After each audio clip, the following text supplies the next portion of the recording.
So in the previous class, I have discussed about uniform circular motion. That is, I have discussed the conclusions and about for a particle performing uniform circular motion. That means I have discussed the expressions for magnitude of linear velocity and magnitude of the acceleration and magnitude of the external force on a particle in uniform circular motion. So in the near the end of my previous class, I was talking about the term centripetal force. If the circular motion is uniform, then as I discussed earlier class, there will be the resultant external force of the particle acts along the radius and toward the center of circular path. The resultant force acting on the particle in uniform circular motion acts in a direction along the radius and towards center of circular path. The resultant force which acts on the particle in the direction along the radius and towards center of circular path we call centripetal force. So centripetal force is not a new kind of force. That means should not mistake centripetal force as a new type of force like electrical force or gravitational force or something different like that. So whatever external forces act on a particle in circular motion, I mean moving in the circular path, the resultant of all those external forces on the particle will be direct along the radius and towards center of circular path if the circular motion is uniform. Even if the circular motion is not uniform, the resultant force will have a component in the direction along the radius and towards center of circular path. This resultant force or component of the resultant force which acts in the direction along the radius and towards center of circular path, we call it as centripetal force. The name centripetal means center seeking, that means it acts towards center. So the procedure we follow for simpler problems in general circular motion, similar to the procedure we have followed for problems in Newton's laws of motion. In the problems I have discussed earlier in Newton's laws of motion, we first draw a diagram called the free body diagram showing all the forces acting on the body. In the similar way, for a body moving in the circular path in the problems in general circular motion, we draw a diagram. That is, we draw the free body diagram indicating all the forces acting on the body. So that there must be a net force on the body in the direction along the radius towards center of circular path, which should be calculated from the free body diagram. And magnitude of the net force towards center of circular path can be equated to product of mass and magnitude of the acceleration towards center of circular path. The magnitude of the acceleration towards center of circular path will be equal to v square by r, which we call centripetal acceleration. So, for example, as you study in chemistry, junior inter chemistry, also in senior inter physics, you have about Bohr's theory of hydrogen atom. You need not write any notes at present. I will show you the notes later. Please concentrate only to listen. So in the case of motion of an electron moving in a circular path around nucleus, as you study in Bohr's theory of hydrogen atom,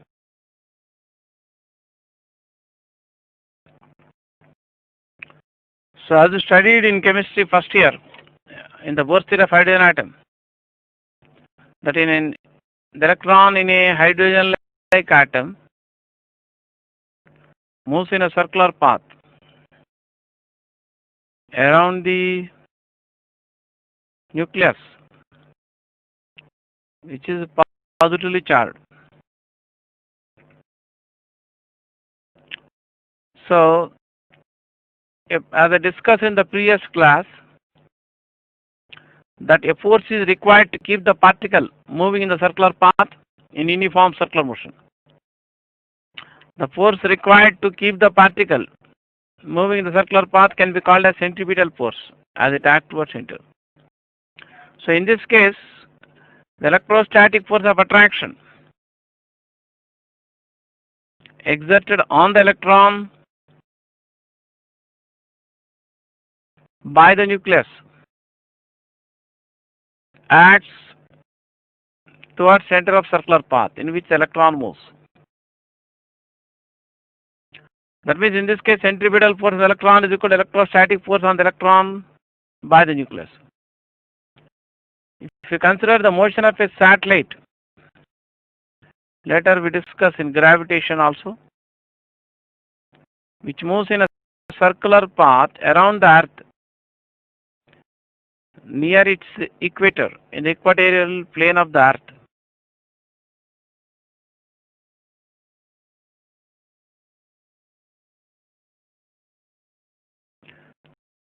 Here we consider a satellite moving in a circular path around the earth,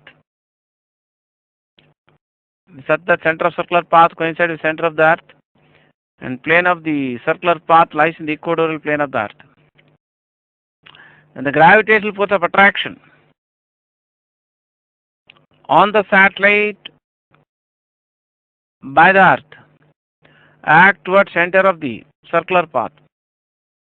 So in this case centripetal force on the satellite same as the gravitational force of attraction on the satellite by the earth. And if you consider a small bob or ball tied to one end of a light string, and let us suppose the other end of string is fixed to some point on a smooth horizontal plane. This particle is rotated in a horizontal circular path on a smooth horizontal plane, such that the string remains horizontal throughout the motion. The weight mg acts vertically downwards perpendicular to the plane of circular path. The normal reaction force exerted by the smooth plane on the particle acts perpendicular to the surface and directed away from surface. So in this case the normal reaction force acts in the vertical direction, so it will not have any component in the horizontal direction towards center of circular path. The weight mg also acts in the vertical direction, which has no component in the horizontal direction towards center of circular path. So the tensional force exerted by the string on the particle acts along the string and away from the particle, that is towards center of circular path. So in this example, that is when the particle moves in the horizontal circular path on a smooth horizontal plane, such that the string remains horizontal at all the instants. Then the centripetal force on the particle is equal to the tension force by the string on the particle. So, in general, the particle moving in a circular path, centripetal force acting on the particle or centripetal force acting on the body is equal to the net force acting on the body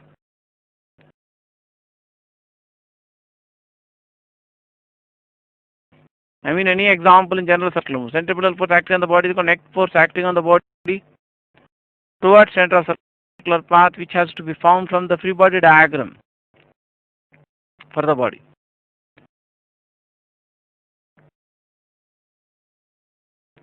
From Newton's second law,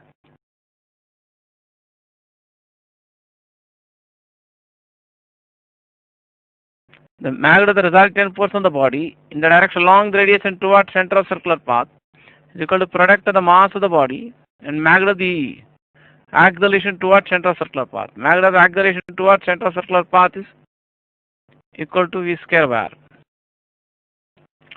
So in the earlier class I have discussed about uniform circular motion. Now next I am going to discuss about non-uniform circular motion.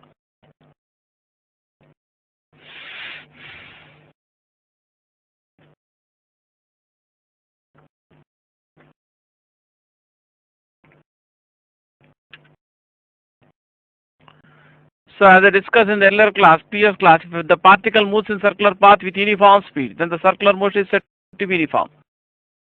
In uniform circular motion, speed is constant, magnitude of velocity is constant, angular velocity of the particle is constant. And the particle will have an acceleration due to change in the direction of the velocity, which acts along the radius and towards the center of the circular path.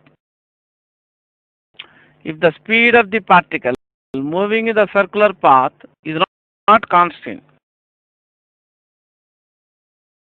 then the circular motion is said to be non-uniform. So in the case of uniform circular motion of a particle, there will be change only in the direction of the velocity of the particle. There will be no change in the magnitude of velocity of the particle. Whereas in the case of non-uniform circular motion, there will be change not only in the direction of the velocity, there will be also change in the magnitude of the velocity of the particle. Of course, instant velocity at any instant acts along the tangent to circular path. In the case of uniform circular motion, the particle moves in the circular path with uniform speed and angular velocity remains constant. If the particle moves with uniform speed in the circular path, then the radius vector of the particle or position vector of the particle with respect to center of circular path as origin sweeps out equal angles in successive equal intervals of time. That is, omega will be constant.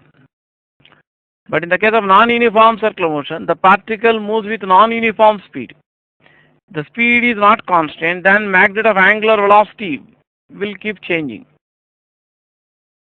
So in non-uniform circular motion, speed is not constant. You just concentrate only to listen. I will show you the notes later. Don't write running notes when I am explaining. Speed is not constant. Angular velocity is also not constant. Angular velocity changes. Then we say that the particle has an angular acceleration. The angular acceleration of the particle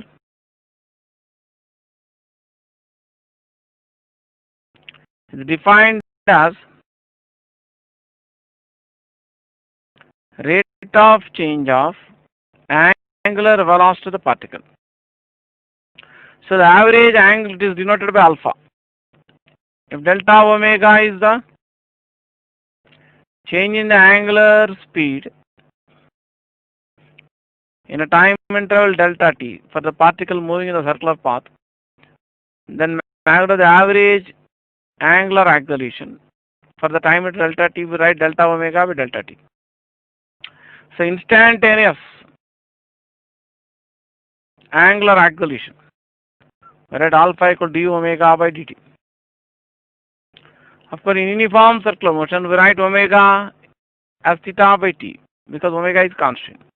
Here omega is not constant, therefore instantaneous value of the angular speed of the particle can be written as d theta by dt.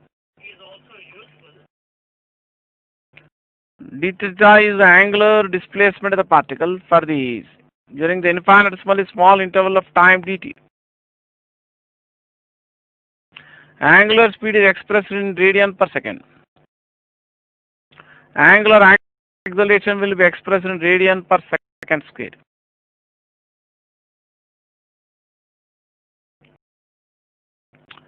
So in the case of non-uniform circular motion, that means if the speed of the particle moving in the circular path is not constant, not uniform, then circular motion is said to be non-uniform. So in the case of non-uniform circular motion, there will be a change not only in the direction of the velocity, there is also change in the magnitude of velocity. So magnitude of velocity at any instant is equal to rate of circular path in angular speed of the particle.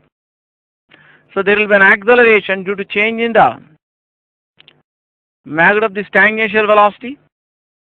This acceleration which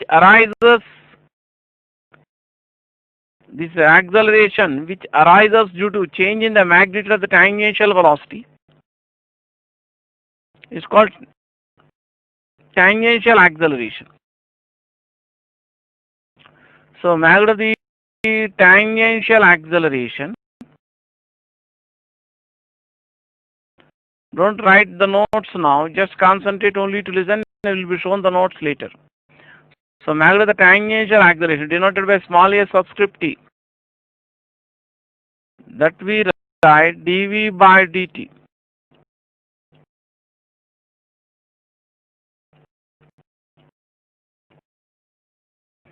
So d by dt of r omega. Here the radius of circular path is not changing with the time here. So magnitude of the tangential acceleration for the particle moving in the circular path of fixed radius. You can write at equal to r into d omega by dt. D omega d by dt gives you alpha. So magnitude of the tangential acceleration can be written as r into alpha. The radius circular path is expressed in meter. Alpha is expressed in radian per second square. Of course, tangential acceleration is expressed in meter per second square. That is the same units as linear acceleration. This tangential acceleration of the particle acts along the tangent to the circular path. So, in the case of particle moving in the circular path, the direction of the tangential acceleration will be in the direction of the tangential velocity when magnitude of velocity is increasing with the time.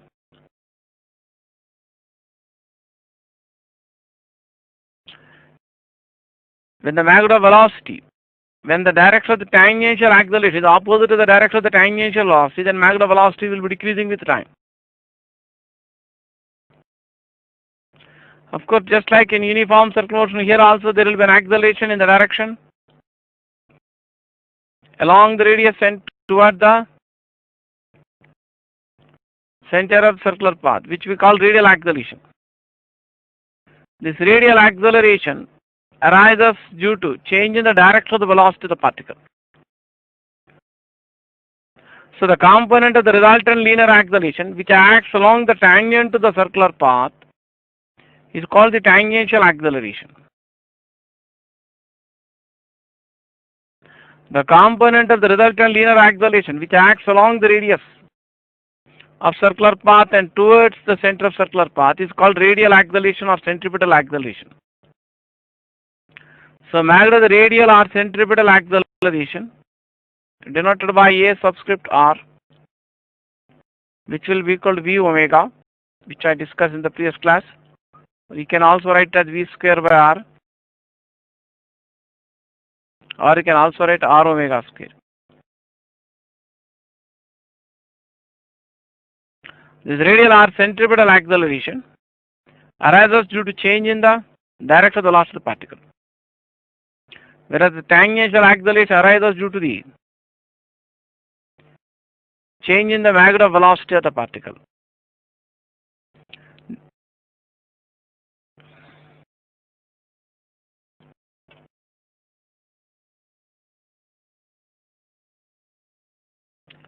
So in the case of non-uniform circular motion, the resultant linear acceleration of the particle can be resolved into two rectangular components along the tangential and radial direction. So the component of the resultant linear acceleration which acts along the tangent to circular path we call tangential acceleration, in vector form denoted by at bar. The component of the resultant linear acceleration which acts along the radius of the circular path and towards center of circular path is called radial acceleration or centripetal acceleration, which is denoted by A subscript r. So you can complete the rectangle by representing this tangential acceleration, radial acceleration by the adjacent sides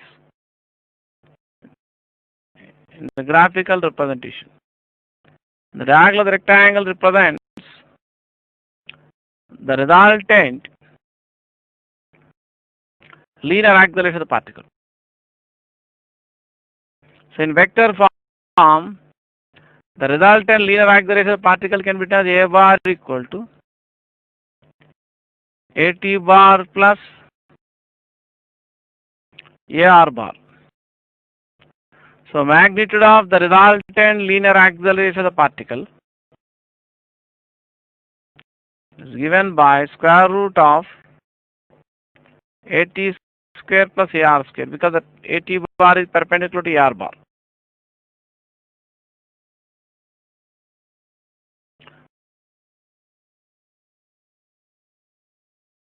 Of course, magnitude of this tangential acceleration, as I already explained, is equal to r into alpha. Magnitude of the radial or centripetal acceleration, you can write r omega square.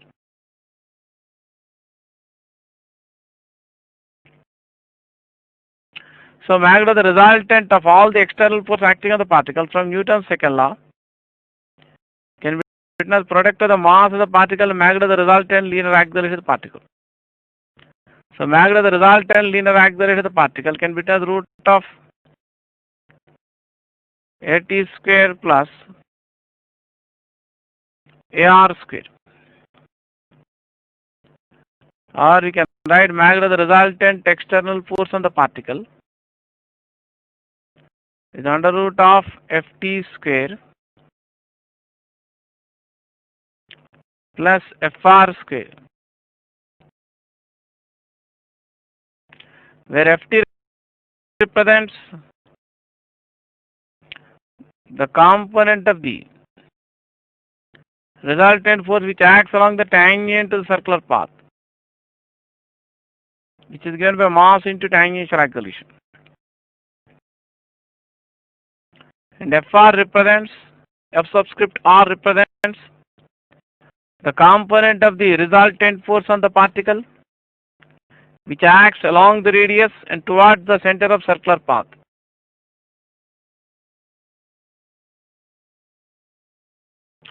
Fr is called radial component of the resultant force, or we can also call it as centripetal force, which has magnitude equal to mv square by r. The direction of Fr is in the direction of er bar. Direction of Ft is in the direction of tangential acceleration. The direction of the resultant force on the particle is always same as the direction of the resultant linear acceleration. So in the case of non-uniform circular motion, the resultant force on the particle is not exactly directed towards center of circular path. Only in the case of uniform circular motion, the resultant force on the particle will be directed towards center of circular path. But even in non-uniform circular motion, the resultant force will definitely have a component in the direct long radius towards center of circular path. The component of the resultant force on the particle which acts along the radius and towards center of circular path we call radial component of the resultant force or centripetal force. So I did not talk about the terms alpha and at in my previous class when I discussed about uniform circular motion. So in the case of uniform circular motion, as I discussed in the previous class, if the particle moves in the circular path with a constant speed, then the circular motion is said to be uniform.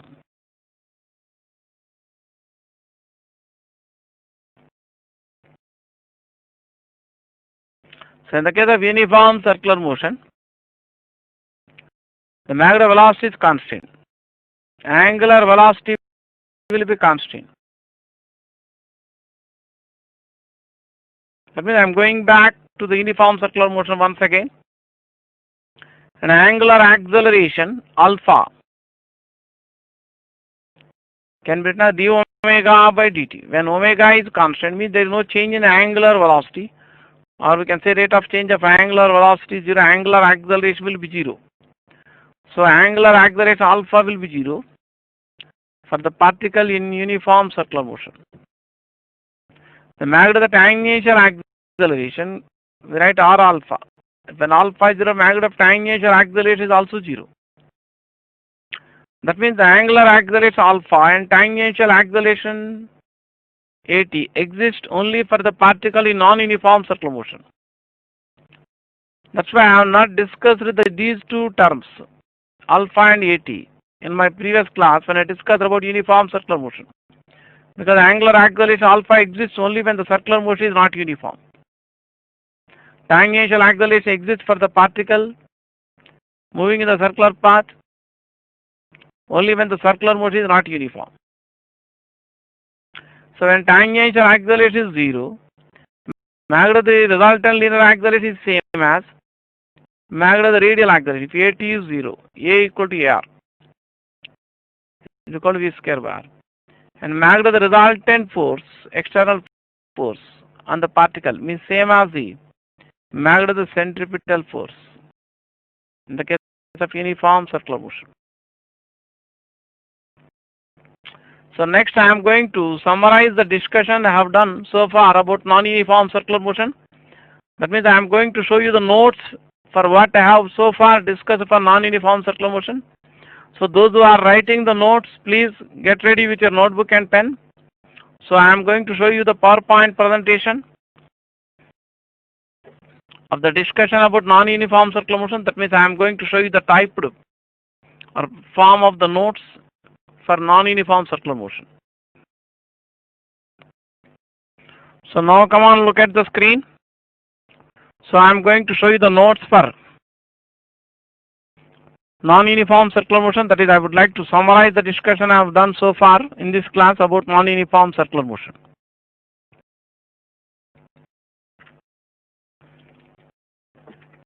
Look at the screen here for the notes in non-uniform circular motion. I am going to read out about non-uniform conclusions we have discussed about non-uniform circular motion. If the speed of the particle moving in the circular path is not constant, then the circular motion is said to be non-uniform. In non-uniform circular motion, the angular velocity changes and the particle will have an angular acceleration. So angular acceleration alpha is denoted by alpha. That is, can be written as mathematical as d omega by dt. So alpha is expressed in radian per second square. Come on, those who are writing the notes, they can take a pause now and finish writing the notes up to here.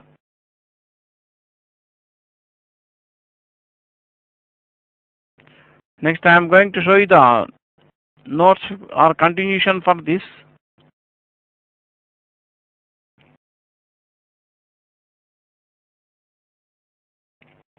The magnitude of the tangential acceleration of the particle which arises due to change in the magnitude of velocity is given by A subscript T equal d by dt of mod of v bar.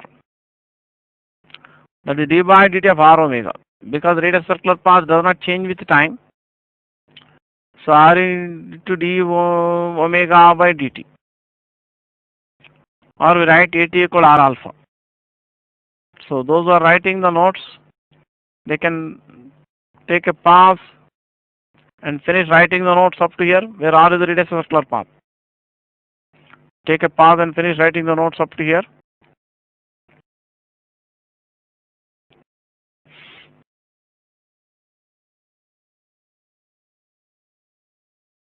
Next, I am going to show the continuation for this. The magnitude of the radial or centripetal acceleration of the particle which arises due to change in the direction of velocity is given by A subscript r equal to v square bar, which you can also write as r omega square or v into omega, because v equal r omega. So the magnitude of the resultant linear acceleration of the particle in non-uniform circular motion is given by A equal to under root of AT square plus AR square. So those who are writing the notes, please take a pause and finish writing the notes up to here.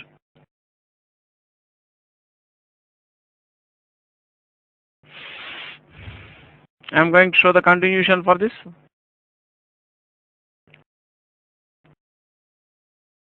So that means here I have shown the diagram showing the two accelerations AT AR bar. A bar subscript R represents the radial acceleration. That means you write more clearly like this.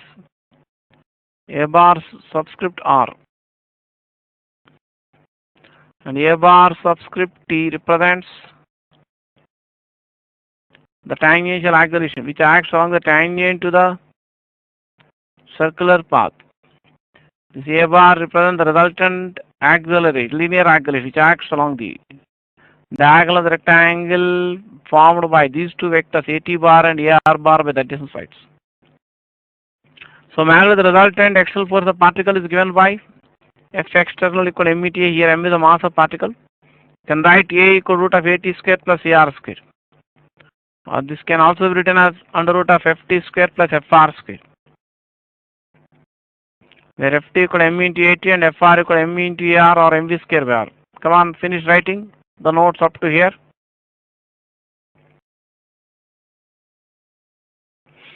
Those who are writing the notes, they can take a pause and finish writing the notes. I am going to show you the continuation for this. Note, if a body of mass m moves in a circular path of radius r with linear speed v, then centripetal force on the body is equal to net force acting on the body towards center of circular path, which can be written as equal to mv square by r. Those who are writing the notes, please take a pause and finish writing the notes up to here.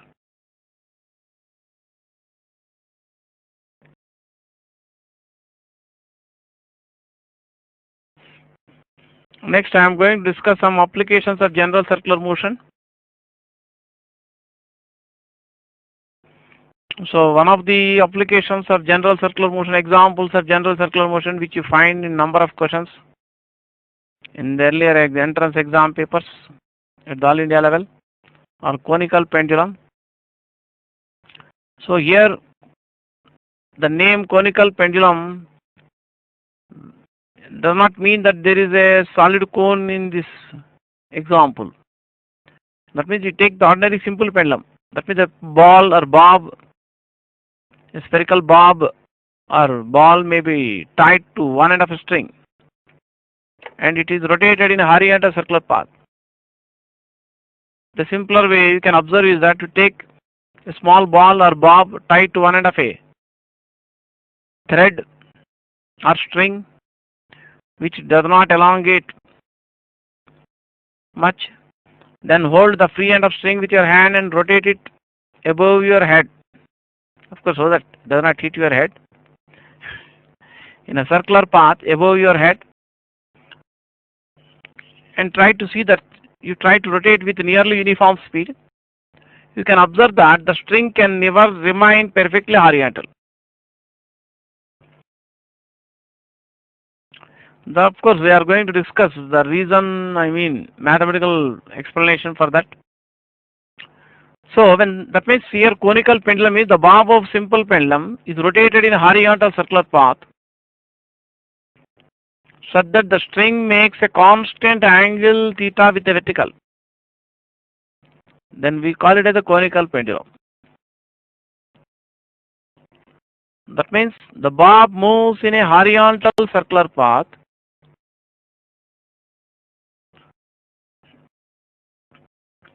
but the point of suspension does not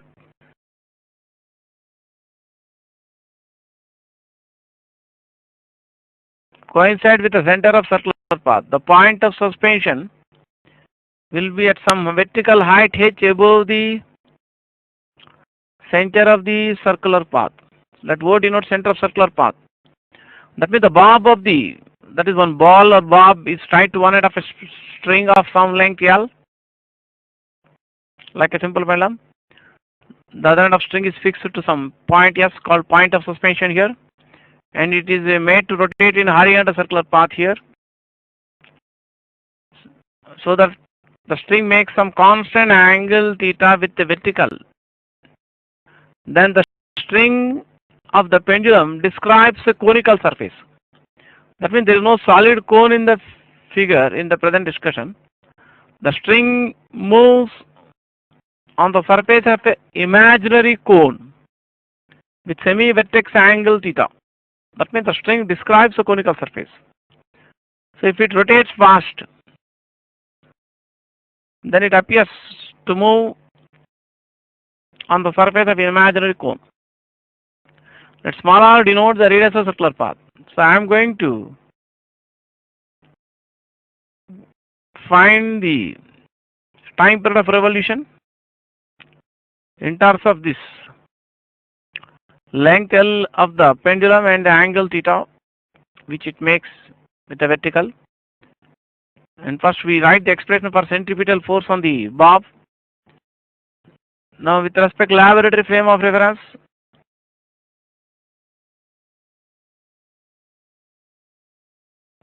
Two forces act on the bob. One is its weight mg and the second one is the tension force by the string on the bob. Let capital T denote the magnitude of the tensional force exerted by the string on the bob, which acts along the string and away from the bob. The line of action of the weight mg is parallel to the vertical line passing through point of suspension. That means in this case, only two forces are acting on the bob with respect to stationary observer on the earth or laboratory frame of reference, which we consider it as inertial frame. In case the circular motion is uniform, the resultant of these two forces will be directed towards center circular path. So we can resolve the tension force into rectangular components in the horizontal and vertical direction to find the expression for centripetal force. The vertical component tension, which makes an angle theta with the direction of the tension, will be equal to T cos theta. So the horizontal component of the tension will be equal to T sin theta, which acts towards center of circular path. In the present discussion, the bob of the conical pendulum or simple pendulum is moving in perfectly horizontal circular path. So there is no motion in the vertical direction. So net force in the vertical direction is equal to T cos theta minus mg is 0, or net T cos theta balances the weight mg. That means T cos theta equal to mg in magnitude. So resultant of the two forces T and mg in this case has magnitude T sin theta. It acts towards center circular path. So this resultant force will be acting towards center circular path we call centripetal force. So centripetal force on the bob of the pendulum is equal to T sin theta. So from Newton's second law, magnitude of the net force towards center circular path is equal to product of its mass and magnitude of its acceleration. So magnitude of the acceleration you can write v square by r. So T sin theta can write mv square by r, or you can also write T sin theta equal to mr omega. So now don't write running notes when I am discussing. Better you concentrate only to listen. Later I will show you the notes for this.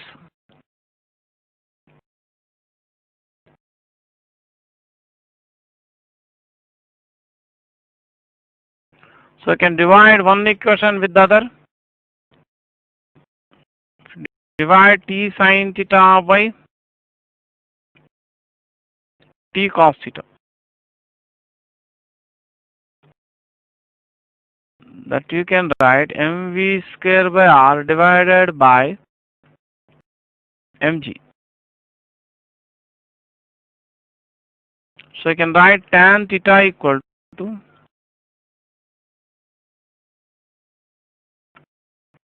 v square by rg.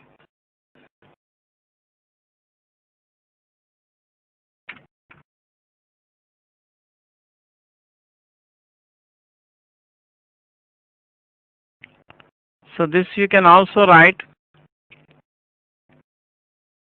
in terms of v can be written as r omega. If you write v equal to r omega, then this tan theta can also be written as equal to v equal to r omega. You can write, so v square will be r square omega square by r will be r omega square. So you can, from the figure you can observe that we have at any instant the radius r of the circular path in which the bob of the pendulum moves and the length L of the string form a right angle triangle with a vertical line passing through point of suspension. So h is the vertical height of point of suspension above the center of circular path. So in this right angle triangle we can write tan theta equal to length of this side opposite to theta divided by length of side adjacent to theta. That is r by h. So if you substitute tan theta equal r by h here, you get r by h equal r omega square by g. So you get omega square equal to g by h.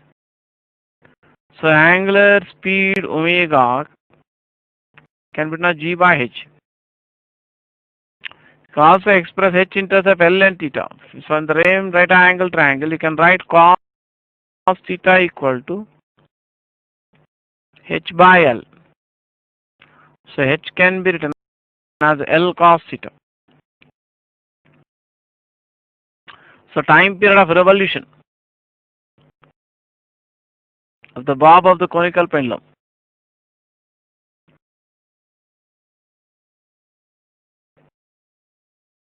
is equal to pi by omega. That is 2 pi by root of g by h. So 2 pi into root of h by g. Here h equal to L cos theta, or 2 pi root of L cos theta by g.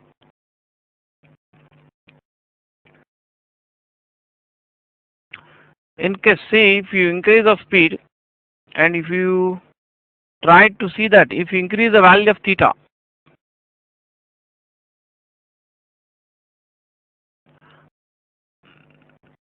then angle with the horizontal will decrease. That is 90 minus theta. When the string is, suppose, I am talking about the theoretical discussion. When string is horizontal,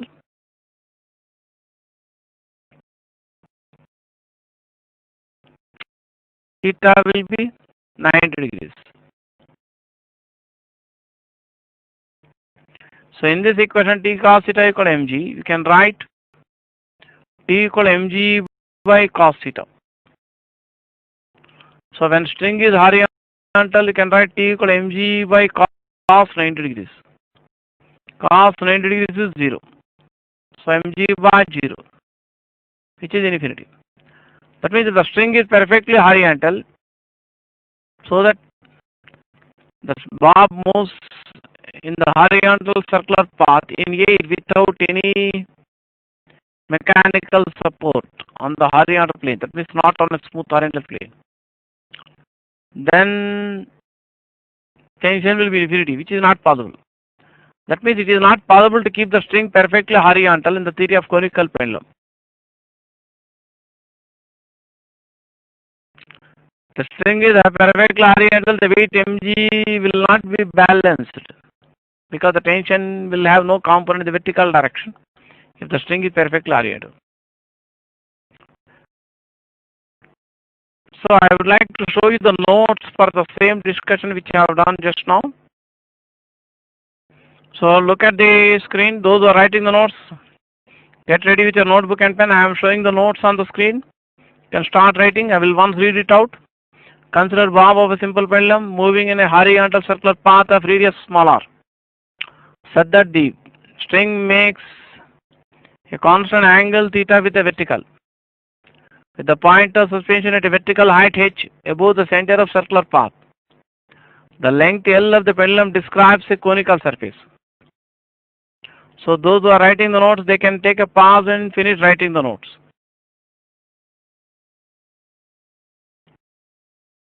I am going to show the continuation for this.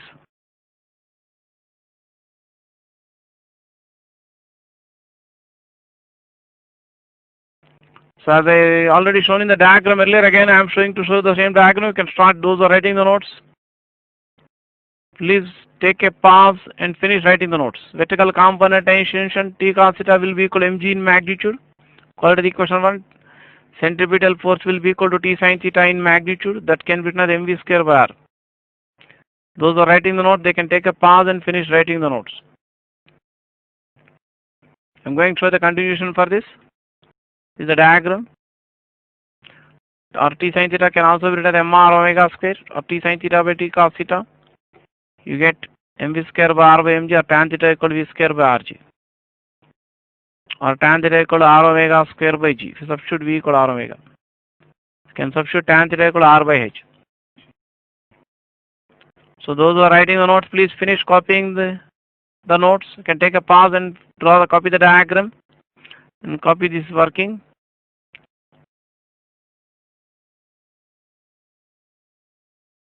I'm going to show the continuation for this. So omega square equal G by H, or omega is root of G by H. Time period of revolution are denoted by tau. 2 pi by omega, that will be 2 pi root of H by G, or 2 pi root of L cos theta by G. From starting equation, you can write T equal mg by cos theta. The string is horizontal, theta equal 90 degrees, and tension will be infinity, which is not possible. So those who want to write the notes, they can take a pause and finish writing the notes.